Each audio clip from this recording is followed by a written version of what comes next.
자, 반갑습니다. 변호상 교수의 맛있는 돈 이야기 배종찬입니다. 자, 여러분 반갑습니다. 신축 빌라, 상가, 토지, 수수료 없음, 호구당하지 마세요. 네, 그 신축 빌라들을 보고 또 상가들을 분양할 때 보면 수수료가 없는 경우들이 좀 종종 있죠. 종종 있고 특히 이제 시골 쪽에 있는 토지, 요 토지 같은 경우에도 보면 이 중개하시는 분이 수수료를 안 받겠다라고 이렇게 말씀하시는 경우들이 좀 적지 않게 있는 것 같습니다. 그러면 과연 수수료를 안 받는다. 그러면 그 공인중개사분이나 분양하시는 분들 입장에서 과연 사람이 좋아서 수수료를 안 받는 것이냐? 오늘은 그 부분에 대해서 한번 생각을 한번 해보도록 하죠. 먼저 여러분께서 이런 광고는 수도 때도 없이 많이 보실 수 있을 것 같아요. 길을 가시다 보면 전봇대에 전단지 형태로 부착이 되어 있는 경우도 있겠고, 또 집에 가시면 작은 명함 크기 정도로 해가지고 아파트 현관문에 이렇게 부착된 경우가 종종 보실 수가 있을 것 같아요. 한번 살펴보시죠. 살펴보면 대박 신축 빌라, 수수료 없음, 투자성 100%, 후회 없는 선택, 23평 분양 가격 2억 5천만 원, 땡땡 분양 상담회사 부장 김 XX, 그리고 밑에 전화번호들이 있겠죠. 그리고 우리가 흔히 또 아파트 현관이나 또 자동차를 타기 전에 보면 또 이제 앞 유리창에 또 이렇게 명함 비슷하게 이렇게 놓아지는 경우도 있겠죠. 5천만 원으로 내 집 마련 기회, 신축 빌라 즉시 입주, 34평, 방 3개, 화장실 2개, 중개 수수료 없음, 돈 버는 마지막 기회, 매수 문의는 전화번호 몇 번. 이런 식으로 많이 기재가 돼 있을 겁니다. 그런데 제가 보는 점에서는 앞으로 이런 광고가 더 많이 나올 것 같아요. 왜냐하면 아파트 시장이, 부동산 시장이 호황일 때는 아파트가 많이 팔리죠. 아파트가 많이 팔리면 아파트의 가격이 많이 상승하겠죠. 그러면 아파트를 사지 못하는 사람들이 대체 수요로 인해서 빌라나 이 다세대나 연립주택 또 뭐 작은 상가를 매입하는 거 아니겠어요? 그런데 부동산 시장이 좋지 않아요? 그러면 아파트 시장도 좋지 않겠죠. 그러면 더더욱 빌라나 연립이나 다세대 주택이나 또 상가 재미가 없겠죠. 재미가 없는데 또 팔아야 되지 않습니까? 그럼 지금 같은 불경기에 아파트도 팔리지 않는 시대에 요런 빌라, 상가 요런 게 팔릴까요? 안 팔리겠죠. 안 팔리다 보니까 계속 광고로서 승부수를 띄울 수밖에 없다는 얘기예요. 그래서 오늘보다는 내일, 또 내일보다는 모레 더 많은 광고들이 이제 쏟아져 나올 겁니다. 그래서 이런 잘못된 광고에 인해서 여러분이 잘못 투자를 하신다면 또 문제가 발생되는 거지 않습니까? 부동산은 사람한테 행복을 줘야 되는데 부동산이 사람한테 불행을 주는 그 잘못된 투자, 한 번의 실수로 인해서 우리가 잘못된 투자를 할 수 있다는 거예요. 그래서 이러한 방송은 여러분들께서 혹시라도 잘못된 투자를 최대한 안 하시게끔 하기 위해서 이렇게 방송을 해드리는 거다라고 이렇게 한번 이해를 한번 해주시면 감사하겠습니다. 그리고 개인적으로 보면 이런 전화가 많이 와요. 이 토지를 샀는데 수수료를 안 받는다는데요. 또 상가를 샀는데 수수료가 없대요. 신축 빌라인데 수수료가 없답니다. 수수료를 안 받는 우리 사장님 참 좋으신 분. 그래요. 이렇게들 뭐 생각들 하시겠죠. 물론 맞습니다. 이 매수자 입장에서 부동산을 매수했어요. 그러면 중개 수수료를 부담하셔야 되겠죠. 근데 그 중개 수수료도 때때로 이 부담이 될 수도 있지 않습니까? 그런데 이렇게 중개 수수료까지 안 받겠다고 하니 그 부동산을 분양하시는 분 입장에서는 여러분이 참 좋으신 분으로 생각할 수도 있겠죠. 그런데요, 이렇게 좋으신 분이라고 생각해서 덥석 샀다. 그러면 문제가 발생되는 거죠. 그 왜 문제가 발생되냐라고 하면 여러분이 내셔야 될 그 중개 수수료가 어디에 포함이 됐다? 여러분이 매수하는 빌라가 됐든 오피스텔이 됐든 도시형 생활주택이 됐든 다세대 주택이 됐든 그 속에 미리 수수료 가격이 매매 가격, 분양 가격 속에 포함이 돼 있다는 얘기예요. 그리고 여러분 또 한 가지 또 생각 한번 해보세요. 좋은 물건이라는 거는 응분의 대가를 바라겠죠? 그렇지가 않나요? 이렇게 좋은 물건인데 요거를 소개를 했다면 당연히 수수료를 달라고 하겠죠. 그런데 얼마나 안 팔리면, 얼마나 인기가 없으면, 오죽했으면 수수료도 안 받고 팔겠냐고요, 이걸. 이렇게 생각하시면 여러분들이 이해가 전가되실 것 같아요. 자, 그렇다면 먼저 이 수수료를 안 받는 부동산의 특징에 대해서 한번 알아보도록 하겠습니다. 첫째로 보면 오피스텔입니다. 또 도시형 생활주택이죠. 그 다음 화면을 보시면 이제 빌라하고 연립이죠. 뭐 3층짜리 또 4층짜리 연립이 되겠죠. 다세대 주택. 그 다음 보시면 이제 상가가 되겠죠. 상가 중에서도 특히 뭐 아파트 단지 내 상가를 수수료 안 받고 중개하겠다. 이런 경우 없지 않습니까? 상가 중에서도 어떤 상가다? 그냥 테마 상가가 되겠죠. 테마 상가. 그리고 그 옆에 보시면 농지. 이렇게 있죠. 그러면 여러분이 딱 봐도 이런 부동산 느낌이 이렇게 딱 오지 않습니까? 그 어떤 느낌이 오냐라고 하면 이런 부동산들의 특징이 보면 첫째, 환급성이 떨어진다는 얘기예요. 즉, 내가 부동산을 매도하려고 할 때 누군가가 내 부동산을 사줘야 되는데 요게 쉽게 사주는 사람이 없다는 얘기예요. 즉, 임자가 있어야지 팔리는 거고 임자가 없으면 팔리기가 어렵다는 얘기입니다. 그러다 보니까 뭐가 있다? 위험성이 높다라고 볼 수가 있겠죠. 그리고 자본적 이익이 낮아요. 여기서 말씀드리는 자본적 이익이란 거는 시세의 차익을 말하는 거죠. 여러분 다 아시다시피 오피스텔이나 도시형 생활주택이나 빌라나 연립이나 뭐 테마상가나 시세 차익이 많습니까? 아파트에 비해서 시세 차익이 많냐는 얘기예요. 많다고 생각하세요? 그게 아니지 않습니까?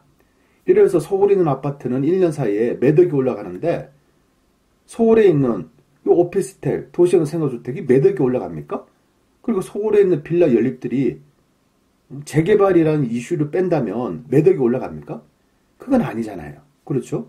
또 여러분이 생각하시는 그런 테마 상가들이 매덕이 올라갑니까? 제 주변에 있고 또 제 주변에 수많은 사람들은 테마 상가나 빌라나 연립, 도시형 생활주택 이런 거 투자해가지고 시세 차익, 자본적 이익보다는 오히려 자본이 감소된 경우가 더 많아요. 그래서 잘못된 투자로 인해서 고통받는 사람들이 있다는 얘기예요. 그런데 또한 이런 부동산에 장점은 있어요. 무조건 단점만 있다는 얘기는 아니고 장점도 있죠. 그러한 장점은 봐도 운영상의 이익이 있다는 거죠. 여기서 말하는 운영상의 이익이란 거는 한 달에 어느 정도의 뭐가 월세는 들어온다는 얘기예요. 다만 요 맨 끝에 있는 농지는 빼고요. 농지는 월세는 좀 받기가 좀 어렵지 않습니까? 농지는 빼고. 그래서 이 수수료를 안 받는 부동산의 특징들을 본다면 핵심적으로 말씀드리면 환급성은 낮고 위험성은 높은 그런 부동산의 상품이라는 거죠. 그리고 이분들이 왜 수수료를 받지 않을까? 그것은 뭐냐라고 하면 오피스텔하고 도시형 생활주택 같은 경우 이런 경우에는요. 하나만 소개를 하면 건축하시는 분들이 소개를 해준 사람한테 기본으로 그냥 몇백만 원 돈을 준다는 얘기예요. 저 같은 경우도 한 8년 전부터 이 도시형 생활주택 인천 쪽부터 시작이지 않습니까? 뭐 인천, 부천 요거 하나 소개만 해주면 저한테 수수료를 뭐 400만 원 준다는 거예요. 분양 가격이 6천만 원인데 수수료는 400만 원 준다는 얘기입니다. 이러한 분양 금액 속에 은행 융자가 3천만 원 들어가 있어요. 은행 융자 빼고 전세 보증금 500만 원 빼고 그러면 실제 투자 금액은 2,500만 원 되겠죠. 2,500만 원 투자해가지고 한 달에 월세가 40만 원 들어온다고 이렇게 홍보를 하는 겁니다. 그럼 누구나 혹할 수 있겠죠. 실투자 금액 2,500만 원 투자해가지고 한 달에 40만 원 욕심 나지 않습니까? 그렇죠. 근데 요거를 제가 2,500만 원 가지고 있는 사람 내지 뭐 3천만 원 가지고 있는 사람한테 소개를 하면 저한테 400만 원 준다는 거예요. 한 채당. 제가 10채만 소개하면 4천만 원 법니다. 제가 30채를 소개하면 1억 2천만 원 법니다. 돈 벌기 쉽죠. 예. 근데 지금까지 이 오피스텔이 됐던 도시형 생활주택을 이게 매수하라고 권유한 적이 한 건도 없어요.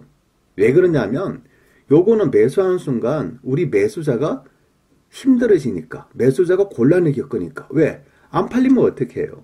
그리고 세입자가 안 들어오면 어떻게 해요? 그러면 월세가 안 들어오지 않습니까? 은행 이자와 관리비, 이게 다 집주인이 부담해야 되는 거예요. 이런 위험성이 있는 부동산이 어디 있냐는 거죠. 위험성이 있다는 거죠. 그러니까. 그 다음에 빌라나 연립 다세대, 요것도 마찬가지입니다. 수수료 안 받는다고요? 이건 기본적으로, 예를 들어서 공인중개사가 이걸 뭐 소개를 한다라고 하면 기본적으로 500만 원, 때때로 800만 원. 저한테도 그런 거 많이 들어와요. 요 빌라가 있는데, 신축 빌라인데 하나 이렇게 하게 되면 뭐 최한 뭐 500만 원 드리겠다, 800만 원 드리겠다, 최소한 뭐 400만 원 드리겠다. 소개만 하라는 거죠. 빌라를 통으로 매입해가지고 이거를 각각으로 팔아먹자. 또 땅을 사가지고 거기에다가 건물을 신축해가지고 우리가 팔아먹자. 숱하게 듣는 얘기예요, 여러분. 근데 중요한 건 뭘까요? 이렇게 해가지고 제가 땅을 사가지고 건물 신축 빌라를 지어가지고 이렇게 분양을 한다. 그러면 돈 버는 사람은 누군가요? 돈 버는 사람은 이거 소개하는 사람이 돈 버는 거죠. 근데 막상 최종 소비자인 매수자가 그 빌라, 그 다세대를 샀다. 근데 시세가 안 올라간다. 그 고통은 최종적으로 누가 부담해야 되죠? 매수자가 부담하는 거예요. 또 상가 한번 말씀드릴까요? 테마 상가? 뭐 테마 상가라 하면 뭐 전형적인 게 뭐 신도시이지 않습니까? 그런 지역에 한번 가보세요. 아파트가 몇만 세대 들어서는 건 확실하죠. 근데 그 속에 뭐가 있다? 다 상가들이지 않습니까? 다.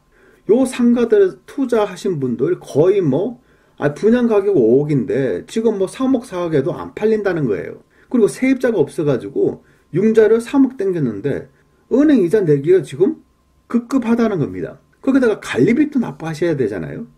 이런 상가들의 특징, 관리비가 또 적지 않은 금액이지 않겠어요? 문제가 발생되는 거죠.